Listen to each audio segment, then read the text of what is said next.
Story की start में दिखाया जाता है कुछ नाइट जो एक विलेज में जाके पूछते हैं किसी ने एक सिल्वर हेयर वाला आदमी और एक ब्राउन हेयर वाली औरत को देखा है। बट वो गांव वाले मना करते हैं कि हमें कुछ नहीं पता। फिर उनके लीडर को कुछ निशान दिखते हैं और कहता है उन्होंने ज़रूर भेस बदला होगा, डैम इट। और फिर उन गांव वालों को मार के बोलता है हम ट्रेन स्टेशन जा रहे हैं, मुझे फॉलो करो। और फिर अजीब तरीके से हंसते हुए कहता है बस थोड़ी देर और मैडी। फिर देखते हैं ट्रेन में कोई बोलता है मैडी तुमने एक आदमी की तरह ड्रेस पहनी हुई है, बट मुझे ऐसे और कितनी देर रहना पड़ेगा। मैडी बोलते डार्लिंग मैंने तुम्हें बताया नहीं था क्या, अपनी शक्ल पर इतना ध्यान देना बंद करो और दिल से देखना शुरू करो। तुम बहुत खूबसूरत हो, इसलिए अपने कंधे सीधे रखो और पूरे कॉन्फिडेंट के साथ बैठो। और वैसे भी तुम्हारे बालों का रंग तो कमाल का है डार्लिंग। यूलिकन बोलता है बस करो मैडी, ऐसी फालतू बातें मत करो। फिर वो एक न्यूज़पेपर देखता है, उसमें होता है आर्च ड्यूक रोनेंडेंस की शादी जिसने सामाजिक रुतबे की सारी हदें पार कर दी थी। मैडी कहती है इस फोटो में तो मैं कमाल की लग रही हूँ, अच्छी है ना। और ट्रेन में कुछ लोग बात कर रहे होते हैं हिज हाइनेस ने वाकई एक कॉमनर लड़की से शादी कर ली। उसे कॉमनर लड़की कहना भी शायद उसकी ज़्यादा तारीफ करना होगा। सुना है वो तो स्लम से आई है। मेरे दोस्त के मुताबिक जो रोंडेंजन आर्चडची में रहता है वो दोनों एक दूसरे के बिना रह ही नहीं सकते। बस वो औरत थोड़ी सी पागल है, मतलब हिज हाइनेस ने एक पागल औरत से शादी की। लेकिन सुना है जब से वो उनके साथ रिलेशनशिप में आई है हिज हाइनेस भी काफ़ी बदल गए हैं। तो फिर लगता है दोनों ही थोड़े से पागल हैं। यूलिकियन कहता है मैडी और कितनी दूर जाना है। मैडी बोलती है हम यहीं उतर रहे हैं, अब तुम ये ड्रेस उतार सकोगे। यूलिकिन कहता है सच में। मैडी बोलती है हाँ, क्योंकि हम अभी उतर रहे हैं। यूलिकिन कहता है अभी, लेकिन ट्रेन तो अभी चल रही है। मैडी बोलती है ये चेहरा कैसा बना लिया है, क्या तुमने कभी चलती ट्रेन से जंप नहीं किया। यूलिकिन कहता है मैं ऐसा क्यों करूँगा। मैडी बोलती है जब तुम घबरा जाते हो तो हमेशा चिल्लाने लगते हो, है ना। मैं पहले जा रही हूँ, अभी अभी नहीं तो कभी नहीं। यूलिगन बोलता है नहीं मैडी ये डेंजरस है। बट मैडी तो जंप करके रोल करती है, फिर गिरते हुए परफेक्ट लैंड करती है। यूलिगन बोलता है मैडी तुम ठीक हो, कहीं चोट तो नहीं लगी। मैडी यूलिगन की तरफ हाथ बढ़ाती है। यूलिगन उसे देखकर सो बोलता है सीरियसली तुम हमेशा ऐसी खतरनाक हरकतें करके मुझे टेंशन क्यों दे देती हो। और जंप करते हुए सोचता है हे भगवान बस इतना करना कि मुझे मैडी से प्यार करने का कभी पछतावा ना होने देना। और कूदने की वजह से उसकी विग और उसकी ड्रेस उड़ रही होती है। फिर देखते हैं कुछ महीने पहले कुछ मेट्स कहती हैं क्या हिज हाइनेस फिर बाहर गए हैं। हाँ लगता है हमेशा की तरह फिर स्लम गए हैं। और ये वो रोज़ शराब पीने बाहर चले जाते हैं। अगर लेट क्राउन प्रिंस हेल्डन ये देखते तो अपने बेटे की ये हालत देखकर कितने दुखी होते। और बताया जाता है आर्च ड्यूक यूलिकियन खून रोंडेंस लेट क्राउन प्रिंस हेल्डन के बेटे और मौजूदा एम्परर के इकलौते भतीजे थे। जब से करंट एम्परर ने उनके माँ बाप का कत्ल किया था तब से यूलिकियन अपने चाचा से बचकर रहता है, क्योंकि एम्परर उन्हें अगला बारे समझकर उनसे हमेशा सतर्क रहता था। इसलिए यूलिकियन हर रात स्लम में जाकर शराब और जुआ खेलने का नाटक करता था। यूलिकियन कार्ड खेलते हुए सोचता है ये स्लम कितनी भी बार आ जाऊं इनकी आदत ही नहीं पड़ती। एक लड़की चिल्ला के बोलती है मिस्टर एक बियर देना और मेरी टेबल पर ले आना। ओनर कहता है फिर से जुआ खेलने आ गई हो, जैसे जैसे ही आती हो सीधा कार्ड्स। मैडी कहती है बस थोड़ा मूड फ्रेश कर रही हूँ, ड्रिंक का पैसा तो दे रही हूँ ना, फिर इतनी डांट क्यों रहे हो। ओनर कहता है हाँ हाँ ला रहा हूँ, तब तक बैठ जाओ। एक आदमी बोलता है मैडी क्या तुम फिर जेल से छूट कर आई हो, इस बार कितने दिन अंदर थी। मैडी कहती है बस एक दिन, बहुत पी ली थी और बेहोश हो गई थी, अब मेरे कार्ड्स दो। दूसरा आदमी बोलता है मैंने तो सोचा था तुम वॉलेट चुराते हुए पकड़ी गई। मैडी कहती है मैं इतनी भी अनारी नहीं हूँ कि वो पकड़ी जाऊँ। पहले वाला आदमी बोलता है वैसे कुछ और पैसे लाई हो, वो बंदा आज लगातार जीत रहा है। मैडी कहती है एक सिपाही बिना हथियार के जंग में नहीं उतरता, लगता है आज फिर तुम सबके पैसे जीतने पड़ेंगे। तुम नए लग रहे हो, वैसे भी तुम कार्ड्स खेलने वाले टाइप नहीं लगते, तो यहाँ किस काम से आए हो?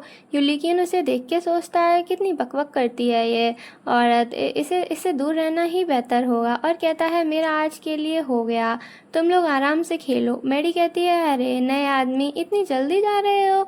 मेरे सामने भी थोड़े पैसे हारते जाओ। फिर उसे देख के स्माइल करती है और कहती है नहीं, मैं घर जा रही हूँ, और यूलिकिन के पीछे जाने लगती है। यूलिकिन कहता है अगर लगता है मेरे पैसे जीत लोगे तो सपना देखना बंद करो, मेरा मूड नहीं है। मैडी सोचती है सोचा था उसे बेवकूफ़ बनाना आसान होगा, लेकिन ये तो काफ़ी तेज़ निकला, और कहती है अरे वाह कितने बदतमीज़ हो, एक शरीफ औरत से ऐसे बात करते हैं। मेरे नोबल लॉर्ड। यूलिकिन कहता है मेरे पास किसी पागल से उलझने का टाइम नहीं है, तो यहाँ से चली जाओ। और उसे देख के सोचता है जेल का सूखा घास अभी तक इसके कपड़ों में अटका हुआ है। एक नज़र में समझ आता है ये ठग है। मैडी बोलती है मुझे ऐसे क्यों घूर रहे हो, मुझे शर्म आ रही है। तभी पीछे से एक आदमी हमला करता है, बोलता है बदतमीज़। मैडी बचते हुए बोलती है उप्स, ओह शिट, डरा दिया तुमने, वैसे तुम हो कौन? वो आदमी बोलता है मैं जोश हूँ, हल्दीकन का लोहार। ओए चुड़ैल, पता है मैं तुम्हें कितनी देर से ढूंढ रहा हूँ, मेरी बीवी को मेरे हवाले कर दो जब तक मैं प्यार से बोल रहा हूँ। मैडी कहती है कौन सी बीवी, मेरा तुम्हारी बीवी के साथ ऐसा वैसा कोई रिश्ता नहीं है। वो आदमी बोलता है तू पागल औरत, मुझे पता है तुमने उसकी भागने में मदद की थी, अभी के अभी बताओ वो कहाँ है? मैडी कहती है ओह तुम उस औरत की बात कर रहे हो जिसके चेहरे पर हमेशा मार के निशान होते थे, जब वो तुम्हारे साथ थी तब उसके साथ अच्छा बर्ताव करना चाहिए था ना। वो आदमी बोलता है तुम्हें उससे कोई मतलब नहीं है। मैडी कहती है सच मान लो वो तुम्हें छोड़कर भाग गई है, और उसका गुस्सा मुझ पर क्यों निकाल रहे हो, वैसे भी तुम मुझ पर एक मुक्का तक नहीं मार पाए। यूलिकिन सोचता है वो तो नहीं मार पाया, लेकिन अब सामने वाले आदमी चाकू लेकर खड़ा है। वो आदमी कहता है अभी बताओ मेरी बीबी कहाँ है, वरना तुम्हारी इस प्यारी सी बॉडी के टुकड़े टुकड़े कर दूंगा। मैडी सोचती है अगर ये चलता रहा तो जिस क्लाइंट को इतनी मुश्किल से हासिल किया है वो भी हाथ से निकल जाएगा, और कहती है यार तुम कितना चिल्लाते हो, ठीक है एक डील करते हैं, अगर मैं जीत गई तो तुम उसका पीछा छोड़ दोगे, मैं तुम्हें सिर्फ अपनी एक उंगली से गिरा सकती हूँ। वो आदमी अपना चाकू पकड़ के बोलता है हाँ हाँ पागल लड़की, अपनी कबर खुद खोद ली। लेकिन उन्हें देख के कहता है रुको, लेकिन तब तक मैडी ने गन चला दी होती है। वो आदमी चिल्ला के बोलता है मेरी टांग, और बताया जाता है और इसी तरह मेरी और मैडी की एकदम परफेक्ट बदमाश ज़िंदगी की शुरुआत हुई। वो आदमी बोलता है तुम चीटर, तुम गन कैसे चला सकती हो? मैडी कहती है जोश, जरा ध्यान से देखो, ट्रिगर दबाने वाली चीज़ सिर्फ मेरी ये प्यारी सी इंडेक्स फिंगर थी, मैंने कहा था ना मुझे सिर्फ एक उंगली ही चाहिए, तो इसमें चीटिंग कहाँ हुई? इससे मैडी की फीलिंग हर्ट हो जाती हैं। इस चीज़ के यूज़ करते ही मुझे शराब पीने का मन करने लगता है। और पीछे मुड़ के यूलिकिन से बोलती है तो कैसा रहेगा अगर हम दोनों कहीं साथ में ड्रिंक पे चलें? और उसे देख के सोचती है इसे क्या हो गया, क्या गोली की आवाज़ इतनी तेज़ थी? और कहती है अरे तुम ठीक हो गए, अगर तबीयत ठीक नहीं है तो मैं मदद। यूलिकिन कहता है हिम्मत कैसे हुई तुम्हारी, मेरी नज़रों से दूर हो जाओ और मेरा पीछा मत करना, मैं तुम जैसे इंसान से बात भी नहीं करना चाहता। फिर देखते हैं मैडी ने उसका ब्रोच चुरा लिया होता है। वो कहती है तो क्या कहते हो, कोई है जो मेरे साथ पीना चाहता है? मैं किसी और के पैसे से पिलाऊंगी और जोश के पैसे उड़ाएंगे सब लोग। कहने लगते हैं वाह मैडी क्या ज़बरदस्त आइडिया है। फिर कोई बोलता है यूलिकियन तुम्हें जीना होगा चाहे कुछ भी हो जाए, बट तुम्हें ज़िंदा रहना पड़ेगा। फिर वो लेडी ज़ोर ज़ोर से खांसने लगती है। यूलिकियन सोचता है मुझे ज़िंदा रहना होगा, और उसके बाद अगर मैं बच गया तो फिर क्या, जो भी हो मैं अपनी माँ और बाप की तरह नहीं मर सकता। मेरे पिता के लापता होने के बाद 3 महीने बाद उनकी लाश एक झील में मिली। लाश इतनी सूख चुकी थी कि पहचान में भी नहीं आ रही थी। इंपीरियल फैमिली ने इसे सुसाइड का नाम दे दिया, लेकिन उनके पास ऐसा करने की कोई वजह ही नहीं थी। हम एक खुशहाल और शांत परिवार थे, हम खुश थे। माँ एक अजीब और अनजान बीमारी से गुजर गईं। वो नींद में ही चल बसी, लेकिन उनका हाथ बिल्कुल मेरे पिता की तरह नीला पड़ चुका था, और पिता की मौत की तरह माँ की मौत भी बहुत सारे सवालों से घिरी हुई थी। मुझे कातिल का कोई सबूत नहीं मिला, लेकिन मुझे शक जरूर था, बस उस पर इल्ज़ाम लगाने की हिम्मत कभी नहीं हुई।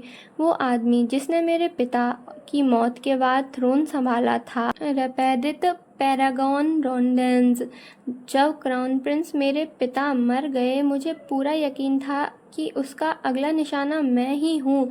चाहे कुछ भी हो जाए, तुम्हें जिंदा रहना है। उस दिन के बाद मैंने पागल बनने का नाटक शुरू कर दिया। मैं एक ऐसे बेवकूफ़ की एक्टिंग करने लगा जिसे सियासत में ज़रा भी दिलचस्पी ना हो, और सबके सामने एक निकम्मे आवारा की तरह जीने लगा। यूलिकिन कहता है, कॉन्ग्रेचुलेशन योर मैजेस्टी। तो ऐसे इम्पीरियल थ्रोन मेरे अंकल के पास चला गया।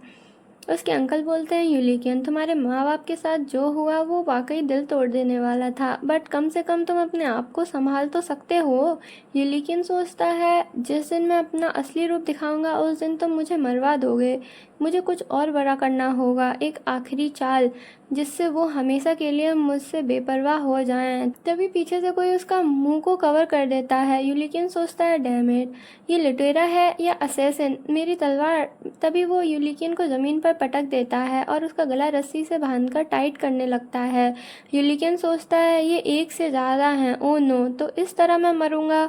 तभी मैडी उस असैसिन के किक करती है और एक कपड़े से दूसरे वाले आदमी को घसीट के दीवार में स्लैम कर देती है। पहले वाला आदमी उसकी ड्रेस पकड़ के बोलता है, समझती क्या है तू खुद को। तभी मैडी उसके मुंह में अपना घुटना देती है और फिर से मार के उसकी नाक तोड़ देती है और उस आदमी के स्टैब कर देती है। यूलिकिन कहता है, हे, और सोचता है, रुको, जिसे अभी अभी मिला हूँ वो लड़की तो हद से ज़्यादा चिपक रही है, और एक कॉमनल लड़की के पास बंदूक होना भी काफ़ी अजीब बात है। मैडी मुड़कर देखती है, वो उसे देखकर सोचता है, उसकी स्किल एकदम फ्लॉलेस हैं, कहीं ये एम्परर की भेजी हुई तो नहीं है। मैडी कहती है, ओह हाँ, एक सेकंड, और उन असेसन के पास जाके कहती है, तुम सबके वॉलेट कितने भारी हैं, मैडी की कमर टूट जाएगी। और यूलिकिन को पैसे देते हुए कहती है, ये लो, ब्रूच के बाकी पैसे। यूलिकिन कहता है, क्या ब्रूच? मुझे यकीन नहीं हो रहा, तुमने उनके पैसे तक चुरा लिए। मैडी कहती है, तुम्हें अब तक पता नहीं चला था, तो मुझे तुम्हें बाकी के पैसे वापस देने की कोई ज़रूरत नहीं थी। बस अब तुम इतने स्लो हो कि तुम्हारा अंडरवियर तक लूट लेती। ये क्या है, नया नेकलेस? यूलिकिन कहता है, मेरा अंडर क्या? एक मिनट, तुमने मेरा ब्रूच चुरा लिया? मैडी कहती है, सीधा तुम्हारे चेस्ट से उतारा था। मैडी बहुत उदास थी कि तुम मेरे साथ ड्रिंक पीने को रेडी नहीं हुए, इसलिए मैंने सबको मेरी तरफ से पिला दिया। वैसे अगर तुम्हें पोकर खेलना होता तो मैं तुम्हें सर से पैर तक लूट लेती। इस हिसाब से तो तुम सस्ते में बच गए। यूलिकिन कहता है, क्या तुम वाकई पागल हो? मैडी कहती है, बस थोड़ी सी। क्या मैं तुम्हारी मदद करूं? उम्मीद है अब हम अक्सर मिलेंगे। मुझे तुम पसंद आए, वैसे तुम काफ़ी हैंडसम हो। वो यूलिकिन पैसे और अपनी फ़ोटो को देखकर सोचता है, तो वो लोग वाकई असैसिन थे। यकीन नहीं होता उस पागल औरत ने मेरी जान बचा ली। और कहता है, रुको, मुझे तुमसे एक मिनट बात करनी है। और सोचता है, वही आखिरी चाल जो एम्परर को हमेशा के लिए मुझसे बेपरवाह कर देगी। मैडी उसे देखकर कहती है, वैसे भी यहाँ इतने सारे लोग नहीं हैं, लेकिन तुम सीधा किसी का हाथ पकड़ लोगे। आप मेरी सोच से कहीं ज़्यादा हिम्मती निकले, योर हाईनेस। यूलिकिन कहता है, क्या नहीं, मैं तो बस जल्दी में था। एक मिनट, तुम्हें कैसे पता चला जो तुमने मुझे योर हाईनेस बोला? मैडी कहती है, इतने चमकदार चांदी जैसे बाल और आपके कपड़े देखकर कौन नहीं पहचानेगा? जो ना पहचाने वो या तो फिर अंधा है या जासूस। यूलिकिन कहता है, तो तुम्हें पहले से पता था कि मैं कौन हूँ, फिर भी तुमने मेरे साथ ऐसा बर्ताव किया। क्या तुम इंपीरियल फैमिली के एक मेंबर की बेइज्जती करने की सज़ा पाना चाहती हो? मैडी कहती है, रुको, आपने मेरा हाथ पकड़ा है, मतलब आपको मुझसे कोई काम है ना? मुझे लगता है मुझे पता है क्या बात है। मेरे साथ आइए, योर हाईनेस। फिर मैडी उसे कहीं ले जाने लगती है। यूलिकिन सोचता है, शायद मुझसे गलती हो गई, सिर्फ इसलिए कि इसने मेरी जान एक बार बचाई असेशन से, इसका मतलब ये नहीं कि मेरी तरफ है। अगर इसने मुझे इतनी सुनसान जगह पर पकड़ लिया तो मेरा काम तमाम है। मुझे देर होने से पहले यहाँ से निकलना होगा। मैडी कहती है, मेरे ऑफिस में स्वागत है, आइए डियर क्लाइंट। यूलिकिन सोचता है, डियर क्लाइंट, ये कमरा दीवार के अंदर छुपा हुआ क्यों है? मैडी कहती है, चलो बातचीत स्टार्ट करते हैं, योर हाईनेस। आप यहाँ बैठ सकते हैं। ग्रेट, मैं देख सकती हूँ कि आप काफ़ी स्पेक्टिकल क्लाइंट हैं और ये बिल्कुल समझ में आता है। आखिर आपके पास तो अक्सर असैसिन आ ही जाते हैं। इस पॉइंट को नोट कर लेती हूँ। चलो देखते हैं। मेरा नाम तो शायद आपको अब तक पता चल गया होगा। थोड़ी देर पहले सब लोग मेरा नाम चिल्ला रहे थे और मैं ये मान लूँ कि जिस काम के लिए आप मुझे हायर करना चाहते हैं वो है पर्सनल प्रोटेक्शन। मतलब जब भी आप अपनी सीक्रेट आउटिंग पर जाएंगे मुझे बस आपकी हिफाजत करनी होगी। अब पेमेंट की बात करते हैं। हर इंसिडेंट का चार्ज लेना मुश्किल होगा, इसलिए डेली रेट 100 डिलोन्स रहेगा। यूलिकेन कहता है, उससे पहले क्या तुम इस कंट्री के लिए लॉयल हो? मेडी कहती है, बिल्कुल नहीं। एक मुसाफिर किसी कंट्री का वफादार नहीं होता। जहाँ मैं सोती हूँ वही मेरा घर है और जो मुझे पैसे देता है वही मेरा क्लाइंट होता है। सिर्फ ये सोचकर ही मेरा मूड ख़राब हो गया। यूलिकेन कहता है, तुम्हें पर्सनल बॉडीगार्ड या किसी और काम के लिए हायर करने से पहले मुझे तुम्हारे बारे में कुछ बातें वेरीफाई करनी होंगी, जैसे कि क्या तुम वाकई जासूस हो या नहीं, या फिर सच में मेरी हिफाजत करने लायक हो। तभी मैडी अपनी ड्रेस के नीचे से पॉकेट में से कुछ निकालने लगती है। ये लेकिन उसे देखकर सोचता है, तो यहाँ ये अपनी गन और चाकू छुपा कर रखती है। मैं सोच रहा था कि ये इतनी सारी लेयर्स क्यों पहनी है। लगता है अपने साथ काफ़ी हथियार लेकर चलती है। मैडी कहती है, ओह माय, आप कहाँ देख रहे हो? और कुछ फेंकती है जो कि यूलिकेन के बगल से निकल के जाता है और वो सीधे एक सेंटीपीड के लगता है। मैडी कहती है, मुझे कीड़े मकोड़े बिल्कुल पसंद नहीं, इसलिए मैं उन्हें बेयर हैंड से नहीं पकड़ सकती। यूलिकेन कहता है, लगता है तुम्हारी स्किल वाकई कमाल की हैं। मैडी कहती है, और क्या पूछना था? ये जानना चाहते हैं कि मुझे एम्परर ने भेजा है या नहीं? सुनिए डियर क्लाइंट, मैं अपने काम को बहुत सीरियसली लेती हूँ। मैं उन लोगों में से नहीं हूँ जो इतनी आसानी से साइड बदल लेते हैं, समझे? हो सकता है मुझे लीवर और स्प्लीन का फ़र्क नहीं पता, लेकिन अगर मेरा क्लाइंट मुझे पैसे दे रहा हो तो मैं उसे उसके लिए दोनों तक कुर्बान कर दूँ। मैं अपने क्लाइंट के लिए इतनी कमिटेड हूँ। यूलिकेन कहता है, और मैं तुम पे यकीन कैसे करूँ? मैडी कहती है, आपको क्या लगता है वो चाकू सिर्फ उसी सेंटीपीड को क्यों लगा था क्योंकि आप मेरे क्लाइंट हो? यूलिकेन सोचता है, अगर एम्परर ने इसे वाकई भेजा होता तो जैसे ही मैं इस सीक्रेट रूम में आता ये उसी वक्त मुझे मार देती। और कहता है, क्या तुमने मुझ में इंटरेस्ट इसलिए लिया क्योंकि मुझे देख के लग रहा था कि मुझे गार्ड की ज़रूरत है? मैडी कहती है, नहीं, मुझे तो बस आप हैंडसम लगे थे इसलिए आपसे बात करने आ गई थी। मुझे हमेशा से सिल्वर बाल पसंद थे, और तो और नीली आंखें तो उससे भी ज़्यादा। वैसे हैंडसम होने के अलावा अब आप मुझे हायर भी करने वाले हैं और पैसे भी देंगे, है ना? अब मैं अपना बेस्ट करूँगी आपको प्रोटेक्ट करने के लिए। मुझे पूरा यकीन है कि मैं आपको बेहतरीन प्रोटेक्शन दे सकती हूँ। और आप कितना पे करते हैं उस हिसाब से मैं किसी को आपके सामने भी मार सकती हूँ या चुपके से भी।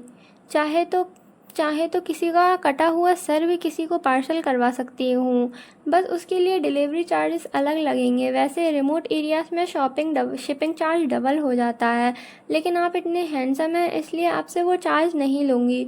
योर हाईनेस, अरे वाह, मुझे ही देखो कितनी कमाल की बिजनेस वूमेन हूँ मैं। यूलिकेन कहता है, तुम्हें कुछ भी छुपके करने की ज़रूरत नहीं है, और अभी जो लोग मरे हैं उनकी लाशों का इंतज़ाम मेरे लोग कर देंगे।